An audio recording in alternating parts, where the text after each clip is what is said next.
தமிழகம் எங்கும் Max Gold cash for your gold. Max Gold நீங்க தங்க மட்டும் இல்லைங்க, பிளாட்டினம், டைமண்ட், சில்வர், ரூபினி எதை வேணாலும் விற்கலாம். உங்களுக்கான பணம் ரொக்கமா கையிலயோ இல்லைன்னா பேங்க் அக்கௌண்ட்லயோ உடனடியாக செலுத்திடுவாங்க. மார்க்கெட் மதிப்பை விட 100 ரூபாய் ஒரு கிராமுக்கு உங்களுக்கு கூடுதலாக கிடைக்கும். தமிழ்நாடு முழுக்க டோர் ஸ்டெப் சர்வீஸும் இவங்க ப்ரொவைட் பண்றாங்க. உங்களுக்கு கோல்ட விற்கணும்னு அதுக்கு ஒரே ஒரு பெஸ்ட் பிளேஸ் மேக்ஸ் கோல்டு தான். கால் 04445454545. வணக்கம். Big topic with Karthik Mayakumar. நம்ம சினிமா படங்கள்ல சில காட்சிகள் பார்த்துருப்போல. உதாரணத்துக்கு முதல்வன் படம்லாம் பார்த்துருப்பீங்க பாருங்க. தலைவா என்ன மாதிரியே நாடும் இருக்கு, எழுந்து நடக்கவே தலைவா, இது போல வசனங்களா இருக்கட்டும். வீட்டுக்கு முன்னாடி கூட்டம் அந்த அளவுக்கு கூடி உங்களால தான் இந்த நாட்டு ஃபுல்லாக மாற்ற முடியும், வா தலைவா அப்படின்ற டைலாக் நிறைய பேர் பேசி நம்ம கேட்டதாக இருக்கட்டும், நிறைய பார்த்துருப்போம். ஆனால் அதையெல்லாம் ஓவர்டேக் பண்ணுறவன் நிஜத்தில் நடந்துகிட்டு இருக்குன்னு சொன்னா உங்களால் நம்ப முடியுமா மக்களே? இதை பற்றி தான் முழுக்க முழுக்க பார்க்க போகிற நிகழ்ச்சியில் போகலாம்.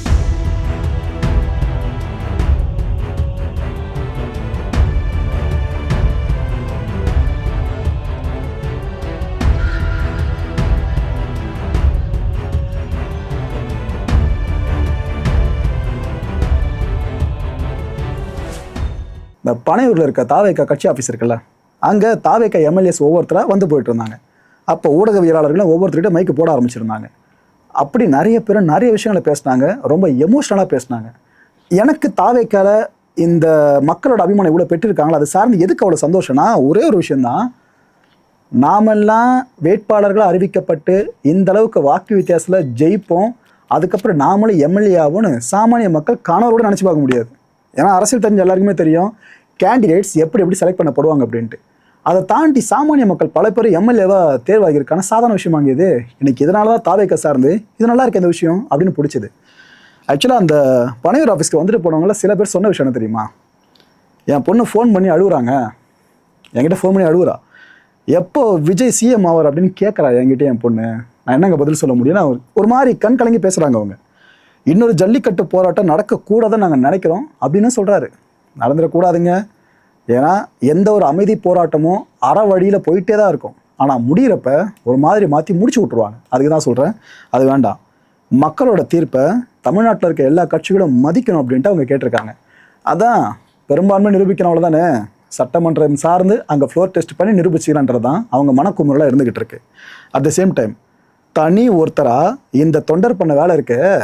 என்ன பண்ணிட்டாப்புல, ஆளுநர் மாளிகை இருக்குல்ல, அங்கே கிளம்பி வந்துட்டாப்புல, பெரிய சங்கு ஒன்றத்தை கொண்டு வந்துட்டாப்புல. விசில் சத்தமே சபை கிழிக்கும், சங்கு சத்தம் யோசிச்சு பாருங்களேன். சங்கை கொண்டு வந்து ஊத்தினபடியே போராட்டத்தில் ஈடுபட ஆரம்பிச்சிட்டாருங்க தாவேக்கா தொண்டர். அங்கே இருந்த பந்தோபஸ்துக்கு இருப்பான போலீஸ்காரங்க அவங்க வந்து ஏன் இதெல்லாம் பண்ணக்கூடாதுப்பா சொல்லிட்டு அந்த சங்கை பிடுங்க ஆரம்பிச்சிட்டாங்க. அதுக்கப்புறம் ஹவுஸ் அரெஸ்ட் கேள்விப்பட்டிருப்பீங்க, ஆட்டோ அரெஸ்ட் கேள்விப்பட்டிருக்கீங்களா, அவர் ஆட்டோவில் ஏற்றிட்டாங்க. அதுக்கப்புறம் அரெஸ்ட் ப்ரொசீஜர் ஆரம்பிச்சிட்டாங்க. விஜய் அவர்கள் தான் சிஎம் ஆகணும், இதை தடுக்காதீங்க அப்படின்ற முழக்கங்களை எழுப்பினபடியே தான் அவர் ஆட்டோவில் கூட்டு போயிட்டு இருந்தாங்க. இது ஒரு பக்கமா. அங்கேயே அப்படின்னா விஜய் அவர்கள் வீடு இருக்குல்ல, அந்த பகுதி நிலைமை யோசிச்சு பாருங்க. விஜய் அவர்கள் வீட்டு வாசல்ல தொண்டர்கள் குவிய ஆரம்பிச்சிட்டாங்க. அதில் ஸ்பெசிஃபிக்காக இது தெரியலார்ல, இந்த நபர் இவர் கிருஷ்ணகிரிலேருந்து வராறாங்க. இவர் ஆரம்பத்தில் ப்ரெஸ் மீட்டு கொடுக்கும்போது ஓகே கரெக்டாக பேசுகிற மாதிரி தான் இருந்துச்சு. அதுக்கப்புறம் போக போக போக போக இந்த பேரநார்மல் ஆக்டிவிட்டி இருக்குல்ல, இதை சார்ந்து பேசினா எப்படி இருக்கும், நான் இதை கட்டி போடுவேன், அதை பண்ணுவேன், இதை பண்ணுவேன்னு அது போல வார்த்தைகளாக இருக்கட்டும். அப்புறம் சினிமா சார்ந்து உணர்ச்சி பெருக்கு மிகுந்த சில டைலாக்ஸ் இருக்குல்ல, அந்த டைலாக்ஸை நிஜத்தில் டெலிவரி பண்ண எப்படி இருக்கும், இது போல் பேச ஆரம்பிச்சிட்டாப்புல. ஆனால் ஒன்று, விஜய் அவர்கள் மேலே எந்த அளவுக்கு ஈடுபாடு இவருக்கு இருக்குது, அபிமானம் இருக்குன்றதான் அந்த பேச்சில் தெளிவாக புரியுது. சோஷியல் மீடியா முழுக்க அவைலபிளாக இருக்கும் அந்த வீடியோ, டைம் இருந்தால் பாருங்கள். அந்தளவுக்கு பேசியிருக்காப்புல. இவர் பேச்சை கேட்டு அங்கே பல பேரும் குவியவும் ஆரம்பிச்சிட்டாங்க. அந்தளவுக்கு பேசி ஒரு மாதிரி பிஹேவ் பண்ண ஆரம்பிச்சார் அந்த இடத்துல. அதுக்கப்புறம் போலீஸாரங்க வந்து இல்லைப்பா கிளம்புங்கன்னு அங்கே திரண்டாங்க. பார்த்தீங்களா, அந்த மக்களை அப்படியே அப்புறப்படுத்துகிற வேலையில் தீவிரமாக ஈடுபட ஆரம்பிச்சிட்டாங்க. அங்கே தொண்டர்கள் மட்டும் வரல, மழையும் கூடவே சேர்ந்து வந்துருச்சு. அதுக்கப்புறமா கூட்டம் குவியாதுன்னு நினச்சா சில பேர் அப்பயே வர ஆரம்பித்தாங்க. போலீஸாரோட வேலை என்ன மாத்திரமா இருந்துச்சு, கூட்டம் கூடாதீங்கப்பா கிளம்புப்பான்னு எல்லாரும் விரட்டி வரது மட்டும் வேலையாக இருந்துருச்சு. அந்த இடத்துல விஜய் அவர்கள் வீட்டு வாசலில் விழுந்து கும்பிட்டு அங்கே கற்பூரம் ஏற்றி அந்த வீட்டு வாசலில் செல்ஃபி எடுத்துகிட்டு நீங்கள் தான் சார் சிஎம்மாக வரணுன்ற மாதிரிலாம் டைலாக் டெலிவரி நிறைய பண்ணி இதெல்லாம் நம்ம பார்த்துட்டோம். விஜய் சார் வீட்டுக்கு எதிராக மழை வந்த சினாரியோ அங்கே பார்த்துட்டோம். இதை தாண்டி கடலூரில் இருக்க ஒரு கோயில், அங்கே தாவேக்காவினர் என்ன பண்ணிட்டாங்க, ஒரு சிறப்பு பூஜையில் ஈடுபட ஆரம்பிச்சிட்டாங்க. ஏப்பா போராட்டம் தானே பண்ணக்கூடாது, நாங்கள் பூஜை பண்ணுறோம் அப்படின்ட்டு. விஜய் அவர்கள் முதலமைச்சராக பதவி ஏற்று தீரணும்னு கடவுள்கிட்ட தங்களோட எல்லா விதமான கோரிக்கைகளையும் முன்வைக்க ஆரம்பிச்சிட்டாங்க. எந்த அளவுக்கு விஜய் அவர்கள் கூட தொண்டர்கள் எல்லாருமே இந்த அளவுக்கு பின்னி படைஞ்சிருக்காங்கன்னு நம்ம விட்னஸ் பண்ண முடியுதுல்ல. ஏன்னா இதெல்லாம் அதீதமான அன்பு இல்லாமல் பண்ணுறதுக்கு வாய்ப்பே இல்லை மக்களே. ஒரே நேரத்தில் இத்தனை பேர் திரண்டு வந்து பண்ணுறதுக்கு வாய்ப்பே கிடையாது. இன்னொரு பக்கம் விஜய் அவர்களுக்கு ஆதரவாக காங்கிரஸ் போராட்டத்தில் ஈடுபட ஆரம்பிச்சிட்டாங்க. பெருசாக பண்ணாங்க. பொதுவாக காங்கிரஸ் போராட்டம் அப்படின்னாலே கிண்டல் அடிப்பாங்க பல பேரும். என்ன ஒரு 5 பேர் கொடியை பிடிச்சிட்டு போவீங்க அவ்வளோதானே அப்படின்ட்டு. இதுக்கு முன்னாடி அதுக்கப்புறம் ஒரு 5 பேர் 50 பேர் அப்புறம் 500 பேர் 5000 பேர்ன்ற மாதிரிலாம் அந்த நம்பர் சேரிட்டே வந்துச்சுல. இப்போ ஒட்டுமொத்த ஸ்ட்ரென்த்தை காமிச்சிருக்காங்க. நல்ல ஒரு பெரிய போராட்டங்கள் அங்கங்கே பண்ணியிருக்காங்க. அரசியல் அமைப்பை நம்ம காத்தே தீரணும், பாஜக கிட்ட இருந்து ஆட்சி அமைக்கிறத தடுக்காதீங்க, இப்படி பல முழக்கங்களை முன் வச்சு பெரிய அளவுக்கு போராட்டத்தை இனிஷியேட் பண்ணியிருந்தாங்க. யார் அங்கே கூட்டத்தில் முக்கியமானவராக இருக்கார் தெரியுதா? செல்வ பெருந்தகை அவர்கள். எலெக்ஷனுக்கு முன்னாடி தாவேக்கா சார்னு அவர் பேசிய வார்த்தைகள் யாரும் மறந்துருக்க மாட்டீங்க. ஆனால் கட்சி மேலோட என்ன முடிவு பண்ணுதோ அதுதான் கடைநிலை தொண்டர்கள் வரைக்கும் ஃபுல்லாக ஃபாலோ பண்ணணும். ராகுல் காந்தி அவர்கள் எடுத்த முடிவோ இல்லைனா மல்லிகார்ஜுன கார்கே எடுத்த முடிவோ தெரியல, இவரை தாவேக்காக்கு ஆதரவாக இங்கே போராட வச்சிருக்கு. ஓகே, இதுக்கு மத்தியில் காங்கிரஸ் ஒரு ஏஐ ஜெனரேட்டட் வீடியோ வெளியிட்டிருக்காங்க. காமராஜர் இருக்கார்ல, அவர் நம்ம கிட்ட வந்து தோன்றி நேரடியாக பேசணும் அப்படிங்க இருக்கும். அதை போல வீடியோவை ஜென்ரேட் பண்ணியிருக்காங்க. மக்களை ஏஐ வீடியோ, அதை ஞாபகம் வச்சுங்க. தமிழ்நாட்டு மக்களோட தீர்ப்பு இருக்குல்ல, இதை செதைக்கிறதுக்கு யாருக்கும் உரிமை இல்லை அப்படின்ட்டு காமராஜர் ஐயாவே பேசணும் அப்படிங்க இருக்கும். அப்படி சித்தரிச்சிருக்காங்க. வணக்கம். மக்கள் வழங்கிய ஜனநாயக தீர்ப்பின் அடிப்படையில் தான் தமிழ்நாடு அரசு அமைக்கப்பட வேண்டும். பின்வாசல் அரசியலாலும் அதிகார துஷ்பிரயோகத்தாலும் அரசு அமையக்கூடாது. பெரும்பான்மையை நிரூபிக்கும் ஒரே இடம் சட்டமன்றம் தான், ஆளுநரின் ராஜ்பவன் அல்ல. தமிழ்நாடு மக்கள் அளித்த தெளிவான தீர்ப்பை சிதைக்க முயலும் ஆளுநரின் ஜனநாயக விரோதமான சர்வாதிகார நடவடிக்கையை நாம் வன்மையாக எதிர்க்கிறோம். அரசியலமைப்பு சட்ட பதவிகளில் இருப்பவர்கள் பாரபட்சமின்றி செயல்பட்டு மக்களின் ஜனநாயக தீர்ப்பை முழுமையாக மதிக்க வேண்டும். ஜனநாயகம், மதச்சார்பின்மை மற்றும் இந்திய அரசியலமைப்பை காக்க தமிழ்நாடு காங்கிரஸ் கட்சி இறுதி மூச்சு வரை மக்களுடன் உறுதியாக நிற்கும். ஜனநாயகம் வாழ்க, மக்கள் ஆட்சி வாழ்க, தமிழ்நாடு வாழ்க. நன்றி, வணக்கம்.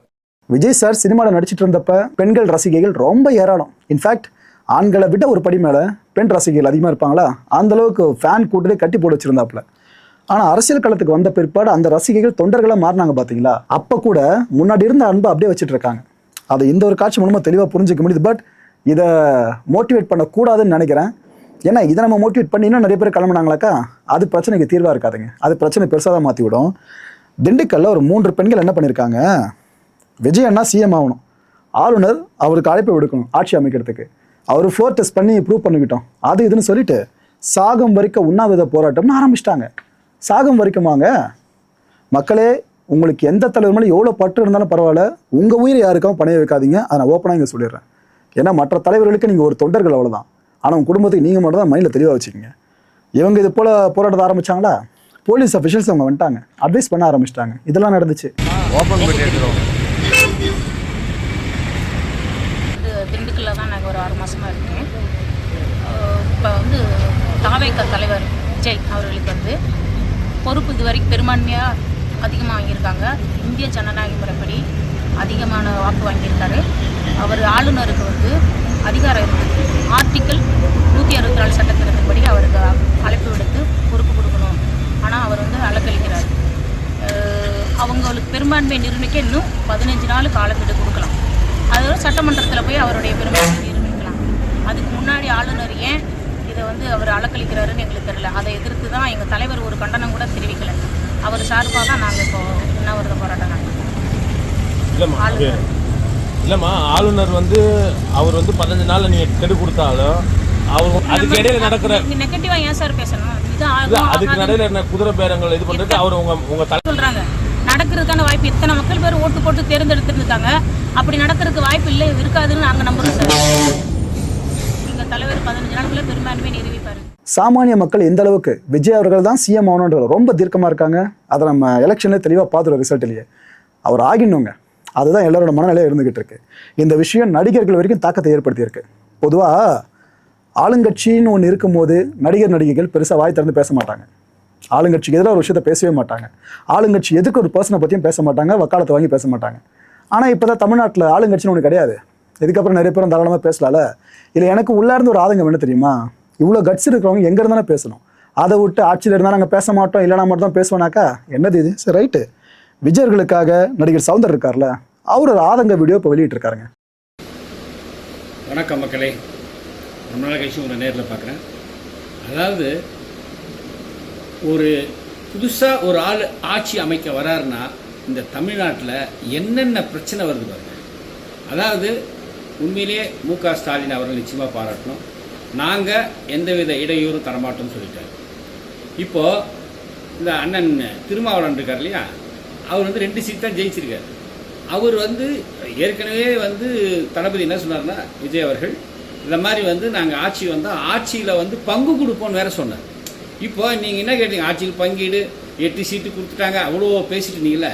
அதாவது ஒரு மனுஷன் ஆட்சிக்கு வந்து அந்த ஆளுக்கு என்ன தான் பண்ணுறாருன்னு பாருங்களையா. இதில் என்னையா உங்களுக்கு பிரச்சனை?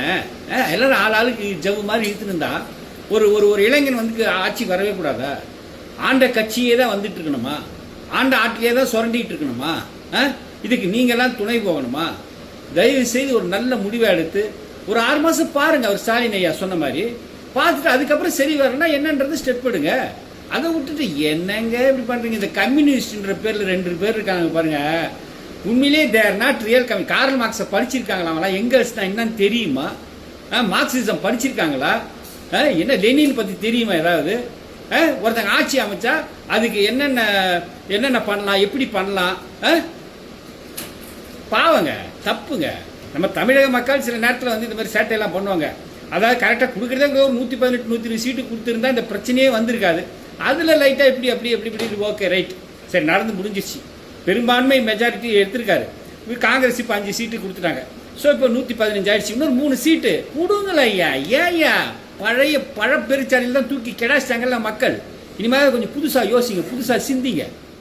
இப்போ ஒரு சில அறிவாளிகள், அதாவது நான் அரசியலை பற்றி 20-30 வருஷம் கரைச்சி குடிச்சிருக்கேன், அப்போ நான் அறிவாளி தானே அரசியல் அப்படின்னு நினச்சிக்கிறாங்கல்ல.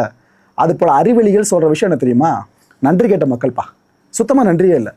எவ்வளோ செஞ்சுருக்காங்க, அவங்கள போய் தோக்கடிச்சிருக்காங்களே. சே, இவங்கள மக்கள் என்ன மக்கள் இவங்க அது இதுன்னு ஃபீல் பண்ணுறாங்க. எனக்கு என்ன புரியலன்னா, ராஜா மக்களுக்கு செய்ய தான் மக்கள் உங்களை பிரதிநிதியாக சூஸ் பண்ணுறாங்க. அப்போ நீங்கள் வந்துடக்கூடாது பொது வாழ்க்கைக்கு வந்தீங்கன்னா நீங்கள் எல்லாத்தையும் செஞ்சு தான் ஆகணும். அது மட்டும் இல்லாமல் நம்ம கஷ்டப்பட்டு சம்பாதிச்ச காசை பாக்கெட்லேருந்து எடுத்து கொடுத்து மக்களுக்கு செய்யலை. மக்களோட வரி பணம் அதை நீங்கள் சேனலைஸ் பண்ணுறீங்க, அவ்வளோதான். அதுலேயும் பல பேரோட குற்றச்சாட்டு என்னவா இருக்குது, சேனலைஸ் பண்ணுறதை ப்ராப்பராக பண்ணுறீங்களா? ஒதுக்கப்படுற எல்லா தொகையும் திட்டங்களுக்காக தான் பயன்படுத்துறீங்கன்னா பெரிய கேள்வி இருக்க தான் செய்யுது. இதை பற்றி நான் ரொம்ப உள்ளே போனோம் விடுங்களேன். ஸோ இதுதான் நிதர்சனம். இதை விட்டு மக்கள் மேலே ப்ளேம் பண்ணுறதெல்லாம் எப்படிங்க ஏற்றுக்க முடியும்? அப்போ எலெக்ஷனில் ஜெயிச்சிருந்தீங்க அப்படின்னா மக்கள் சரியான தீர்ப்பை கொடுத்துருக்காங்க அப்படின்னு சொல்ல முடியுமா? உங்கள் ஃபேவரிசம் சார்ந்து பேசவே கூடாது. ஜென்ரலாக பாருங்கள், மக்கள் ஏதோ விரும்புகிறாங்க, சரி ஒரு புதுசாக வாய்ப்பு கொடுப்போமே, என்ன பண்ணுறாங்க பாப்போன்னு கொடுத்துருக்காங்க. அப்படி அவங்க சரியாக பர்ஃபார்ம் பண்ணலையா, சொதப்புறாங்களா, அப்போ அவங்களுக்கு அருமை புரிஞ்சிடும். சே, முன்னாடி தான் சூப்பராக பண்ணியிருந்தாங்களா அப்படின்ட்டு.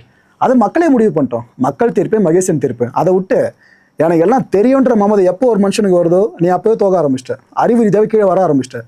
நிறைய பேர் ப்ரெடிக்ட் பண்ணுறன்ற பேரில் வாயை விட்டு இப்போ தர்ம சங்கடத்தில் இருக்காங்க. விஜய் அவர்கள் இத்தனை சீட்டோட வாங்க மாட்டாங்க நிறைய பேர் சொல்லி இப்போ அவங்க தர்ம சங்கடத்தில் இருக்காங்க. அப்பயும் இதுக்காக இது போல வார்த்தைகள்லாம் மக்களை ப்ளேம் பண்ணாதீங்க. அடுத்த எலெக்ஷன் நடக்குதுனாக்கா அதில் கண்டிப்பாக மக்கள் உங்களுக்கு வாய்ப்பு கொடுக்க தான் போகிறாங்க. இதுக்கு அவங்கள ப்ளேம் பண்ணிக்கிட்டு இந்த கான்டென்ட்டை பொறுத்தவரைக்கும் நம்மளாம் சிந்திக்க வேண்டிய விஷயம் ஒன்று தான். பொது வாழ்க்கைக்கு வந்த பிற்பாடு சொல்லி காட்டுறது இருக்குல்ல, அது அரசியல் அறமே கிடையாது, அழகும் கிடையாது. அடுத்த நிகழ்ச்சியை சந்திக்கலாம். நன்றி, வணக்கம். தமிழகம் எங்கும் Max Gold, cash for ever gold. Max Gold நீங்க தங்க மட்டும் இல்லைங்க, பிளாட்டினம், டைமண்ட், சில்வர், ரூபினி எதை வேணாலும் விற்கலாம். உங்களுக்கான பணம் ரொக்கமா கையிலயோ இல்லைன்னா பேங்க் அக்கௌண்ட்லயோ உடனடியாக செலுத்திடுவாங்க. மார்க்கெட் மதிப்பை விட 100 ரூபாய் ஒரு கிராமுக்கு உங்களுக்கு கூடுதலாக கிடைக்கும். தமிழ்நாடு முழுக்க டோர் ஸ்டெப் சர்வீஸும் இவங்க ப்ரொவைட் பண்றாங்க. உங்களுக்கு கோல்டை விற்கணும்னு அதுக்கு ஒரே ஒரு பெஸ்ட் பிளேஸ் மேக்ஸ் கோல்டு தான். கால் 04445454545. என் அன்பார்ந்த மாயம் ஸ்டுடியோஸ் நேயர்களே, மாயம் பக்தின்னு ஆன்மீகத்துக்காக பிரத்யேகமா ஒரு சேனலை கொண்டு வந்திருக்கோம். மறக்காம சப்ஸ்கிரைப் பண்ணி அந்த சேனலுக்கு உங்களோட ஆதரவை மனப்பூர்வமா தெரிவிங்க. வணக்கம் மாயம் ஸ்டுடியோஸ் நண்பர்களே. மாயம் ட்ரெண்ட்ஸ் அப்படின்ற ஒரு புதிய ஃபேஸ்புக் பேஜை ஓப்பன் பண்ணியிருக்கோம். நீங்கள் யூடியூப்ல பார்த்துட்டு இருக்கீங்களா நம்மளோட கான்டென்ட்ஸ்லாம், இதெல்லாம் விட ஒரு படி மேலே ரொம்ப கிறிஸ்பாகவும் ரொம்ப சூப்பராகவும் நிறைய கான்டென்ட்ஸ் உங்களுக்கு இந்த பேஜில் காத்துட்டு இருக்குங்க. ஸோ உடனடியாக ஃபேஸ்புக் பிளாட்ஃபார்ம் போங்க, மாயம் ட்ரெண்ட்ஸ்னு டைப் பண்ணி சர்ச் பண்ணி நம்ம பேஜை ஃபாலோ பண்ணுங்க. அப்படியே நம்ம சேனலையும் நீங்கள் சப்ஸ்கிரைப் பண்ணிட்டீங்க அப்படின்னா இன்னும் நிறைய புது கான்டென்ட்ஸை உங்களுக்காக ப்ரொடியூஸ் பண்ணி கொடுத்துக்கிட்டே இருப்பாங்க. நீங்கள் பண்ணுற ஒவ்வொரு சப்ஸ்கிரிப்ஷனும் எங்களுக்கு பெரிய மோட்டிவேஷனாக அமையும்.